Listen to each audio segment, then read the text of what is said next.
Assalamu alaikum wa rahmatullah wa barakatuh. Lorsque les troubles, lorsque les guerres, lorsque les périodes de fitane, de tentation arrivent, que doit faire le musulman? عن معقل بن يسار رضي الله عنه قال رسول الله صلى الله عليه وسلم العبادة في الحرج كهجرة إلي. D'après Ma'qal ibn Yasar رضي الله عنه, le prophète صلى الله عليه وسلم a dit: une adoration en période de trouble et de désordre est comme une hijra vers moi. Hadith rapporté par Muslim dans son Sahih. Donc, il est conseillé aux musulmans de doubler ses efforts d'adoration en période de trouble. Et parmi l'une des meilleures formes d'adoration que le musulman peut exploiter dans ces périodes de fitane, dans ces périodes de trouble, c'est bien sûr la lecture du Coran et sa méditation et sa compréhension. Et la meilleure façon de méditer la parole d'Allah subhanahu wa ta'ala est de revenir au tafsir, de revenir aux sources, aux paroles des salafs. Et il y a quelques jours, pendant que je lisais le Coran, et précisément le chapitre 21, une sourate m'a interpellé. Et précisément ces 4 premiers versets. Bismillahirrahmanirrahim. Alif lam mim. غلبت الروم في أدنى الأرض وهم من بعد غلبهم سيغلبون في بضع سنين لله الأمر من قبل ومن بعد ويومئذ يفرح المؤمنون. Cette sourate, les Romains, qui a décrit la défaite d'un empire, celui de l'empire byzantin. Mais cet empire, quelques années plus tard, sera vaincu. Allah nous dit, dans la traduction française, Alif Lam Mim, les Romains ont été vaincus dans le pays voisin. Et après leur défaite, ils seront les vainqueurs dans quelques années. À Allah appartient le commandement au début et à la fin. Et ce jour-là, les croyants se réjouiront du secours d'Allah subhanahu wa ta'ala. Il secourt qui il veut et il est le tout miséricordieux. C'est la promesse d'Allah. Allah ne manque jamais à sa promesse. Mais la plupart des gens ne savent pas. Et en revenant au tafsir de ce verset, je découvre que ces deux grands empires, l'empire byzantin et l'empire perse, ont été constamment en guerre depuis plus de 7 siècles. Et en l'an 610 grégorien, l'empire byzantin fut dérouté, fut vaincu par l'empire perse. Mais Allah subhanahu wa ta'ala avait promis la victoire de l'empire byzantin, c'est-à-dire les Romains battront à leur tour les Perses quelques années plus tard. Et c'est ce qui arriva. Allah ne manque jamais à sa promesse, mais la plupart des gens ne le savent pas. Certains mufassirin en ont déduit que ces guerres entre ces empires étaient un bien pour les musulmans, car ces empires étaient préoccupés à se faire la guerre en ce moment-là. Pendant ce temps-là, le prophète Mohammed sallallahu alayhi wa sallam enseignait, inculquait le tawhid, le dogme et les bonnes valeurs à ses compagnons. Et aussi, par sa sagesse, Allah subhanahu wa ta'ala les a préoccupés entre eux pour que les musulmans puissent s'occuper d'eux-mêmes. Et c'est ce que je ressens en ce moment, que malheureusement cette guerre immonde entre ces deux pays est quelque part un souffle, un répit de la guerre physique, morale, médiatique qui se fait contre l'islam. Et je tiens bien à préciser que je suis contre toute forme de guerre. An Abdillah ibn Abi Awfa qal أيها الناس لا تتمنوا لقاء العدو واسألوا الله العافية وإذا لقيتموه فاصبروا. Aux gens, ne souhaitez pas la rencontre de l'ennemi et demandez à Allah la préservation. Mais si vous les rencontrez, alors soyez endurants. Et aussi, je constate que depuis ces 30 dernières années, il y a un acharnement sur l'islam. Et qu'il faut faire la guerre à l'islam de manière indirecte. Car l'islam, pour certains occidentaux, pour certains partisans du nouvel ordre mondial, est un mauvais élève de la mondialisation, un mauvais élève des droits de l'homme, un mauvais élève de la liberté, un mauvais élève de l'égalité, un mauvais élève de la démocratie, soi-disant une religion de séparatisme. Ils complotèrent, mais Allah a fait échouer leur complot. Et Allah est le meilleur en stratagème. Donc tout ce qu'ils reprochent en réalité à l'islam, dans un premier temps, sachez que ce sont de fausses accusations, mal contextualisées. Et pire que cela, eux-mêmes sont de très mauvais élèves des droits de l'homme, des très mauvais élèves de l'égalité, de liberté. Ils sont des professionnels de quoi? Du double discours, du discours à 2 poids, 2 mesures, du discours à géométrie variable, du discours hypocrite. Et vous l'avez tous vu en direct sur les plateaux télé et tout cela devant le monde entier. Et le sort aussi qu'on a réservé aux réfugiés, la différenciation de traitement, non pas sur des compétences comme on nous a soi-disant inculqué dans la pseudo-démocratie, mais sur des critères ethniques, sur des critères religieux. Donc ce qui les dérange, c'est ton apparence, ta couleur de peau, et en interne, c'est ta religion, ton dogme, ton tawhid. وَلَن تَرْضَ عَنْكَ الْيَهُودَ وَلَا النَّصَارَى حَتَّى تَتَّبِعَ مِلَّتَهُمْ. Ni les juifs ni les chrétiens ne seront jamais satisfaits de toi jusqu'à que tu suives leur religion, leur dogme. Et pour être honnête avec vous, ce qui les dérange réellement, c'est notre wala et notre bara, notre attachement, notre foi.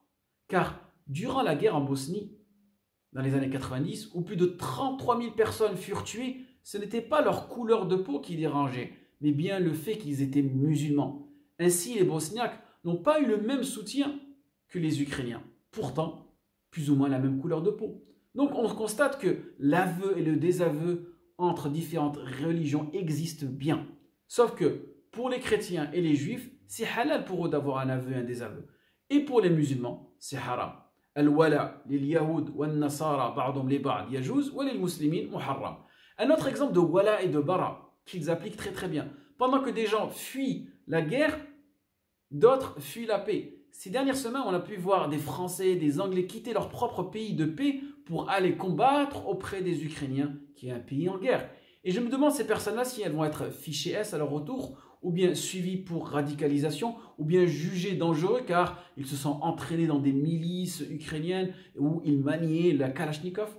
Et aussi un autre exemple de wala ou de bara. Si un joueur de foot dénonce ce qui se passe en Ukraine, il devient un héros. Et s'il le fait pour des Ouïghours, il risque d'être écarté de son propre club de foot. Et oui, parce que les Ouïghours, ce sont des musulmans.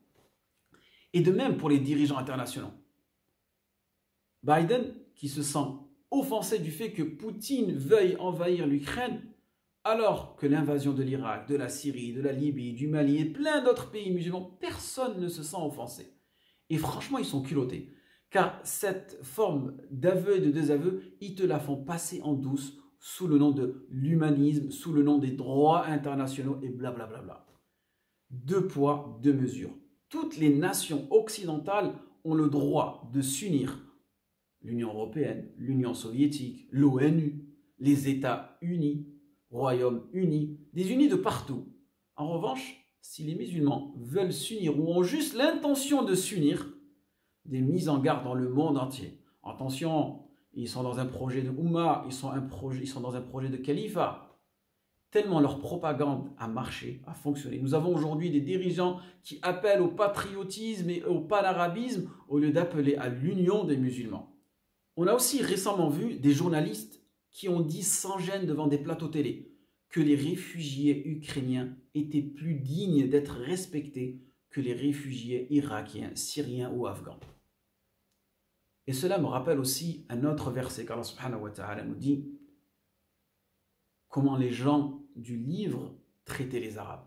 من أهل الكتاب من إن تأمنه بقنطار يؤديه إليك ومنهم من إن تأمنه بدينار لا يؤديه إليك إلا ما دمت عليه قائما ذلك بأنهم قالوا ليس علينا في الأميين سبيل. Et parmi les gens du livre, il y en a que si tu confies un qintar, il te le rend. Mais il y en a aussi que si tu lui confies un dinar, il ne te le rend pas. Et que si tu lui contrains sans relâche, tout cela parce qu'ils disent ces Arabes qui n'ont pas de livre n'ont aucun chemin pour nous contraindre. C'est-à-dire que ces Arabes ne méritent aucun respect, aucune dignité.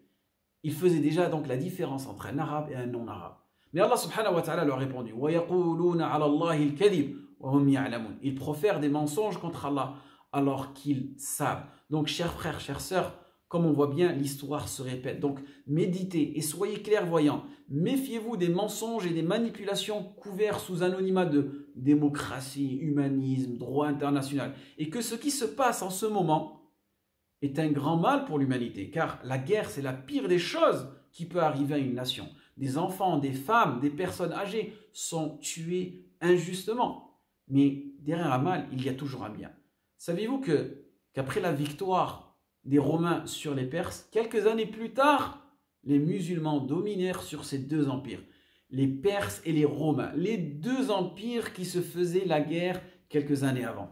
En l'an 15 Hijri, 636 grégorien, Saad ibn Abi Waqqas a mené la Ma'raka de Qadisiyya et a vaincu les Perses. Et la même année, Khalid ibn Walid a vaincu les Byzantins dans l'expédition de Yarmouk. Donc, ce qui arrive en ce moment peut être un moment de répit pour les musulmans, comme on l'a constaté, et aussi de victoire future pour la nation musulmane. Car aujourd'hui, vous ressentez un peu cette sensation de tranquillité. On ne parle plus des musulmans, on ne pointe plus les musulmans du doigt. Lorsqu'on allume sa télé, on ne trouve plus ces titres islam, islam, musulmans, fondamentalistes, intégristes et tout ce qui va avec. Et vous savez quoi? Le prophète sallallahu alayhi wa sallam aussi nous a appris que durant les périodes de troubles, les périodes de guerre, le musulman doit fortifier son adoration, sa relation avec Allah, son tawhid. Il doit travailler sur sa personne de façon individuelle dans un premier temps. Sa relation verticale avec Allah subhanahu wa ta'ala. Car une fois que cette relation verticale est bien droite, il pourra la disperser sur tous les horizons. Et non pas l'inverse, comme certains musulmans font malheureusement. Et en vérité, Dieu, Allah subhanahu wa ta'ala, ne modifie point l'état d'un peuple tant que les hommes qui le composent n'auront pas modifié ce qui est en eux-mêmes.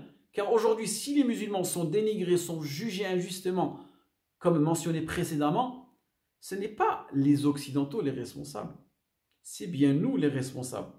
On aime juste analyser les faits, dresser des tableaux, mais il faudrait aussi analyser les causes. Si le musulman aujourd'hui est colonisé physiquement, moralement, spirituellement, affaibli par la mondialisation, par l'Occident, ce n'est pas la faute de l'Occident, mais c'est bien lui qui a provoqué la colonisation de son esprit, la colonisation de son corps, la colonisation de son territoire. Donc, il est très très important qu'on fasse une introspection, qu'on médite sur les causes de l'affaiblissement de la communauté musulmane dans le monde, en espérant que ce rappel a été bénéfique pour vous et moi. وفقكم الله لما يحب ويرضى والسلام عليكم ورحمة الله وبركاته.